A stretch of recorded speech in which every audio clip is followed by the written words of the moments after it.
বারবার মাথায় লাগে বল, বাধ্য হয়ে তাই অবসর নিলেন ওজি এই ক্রিকেটার। বলছি পুকোভস্কির কথা। হাই স্কুলে পড়ার সময়ে ফুটবল খেলতে গিয়ে মাথায় আঘাত পেয়েছিলেন।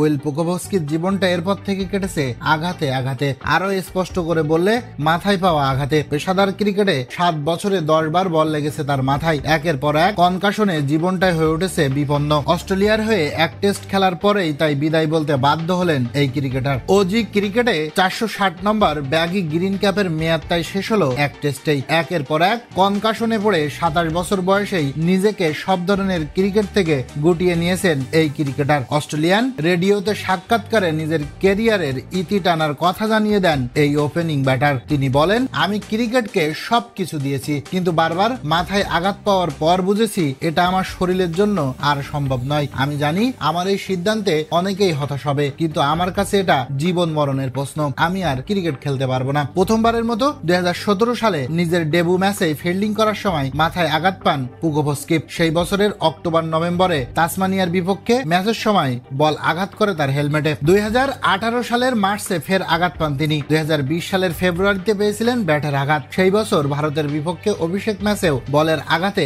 মাঠ ছাড়তে হয় তাকে। 2021 ও 2022 সালে একবার করে আঘাতের পর 2024 সালের জানুয়ারি এবং মার্চে ফের মাথায় আঘাত পান পুকোভস্কি। এসব আঘাতের পর ক্রিকেট ছেড়ে দেওয়ার পরামর্শ দেন ডাক্তারেরা। 2024 সালে অস্ট্রেলিয়ার ঘরোয়া টুর্নামেন্টে আবারও বলের বাউন্সার আঘাত এনেছিল পুকোভস্কির মাথায়। সেটাই তার ক্রিকেট ক্যারিয়ারের শেষ ইনিংস। নিজের অবসরের কথা জানিয়ে এই ব্যাটার বলেন, জীবন যেখানে সংশয়ে সেখানে আবার পেশাদার খেলাধুলার জগতে ফেরাটা খুবই কঠিন ছিল।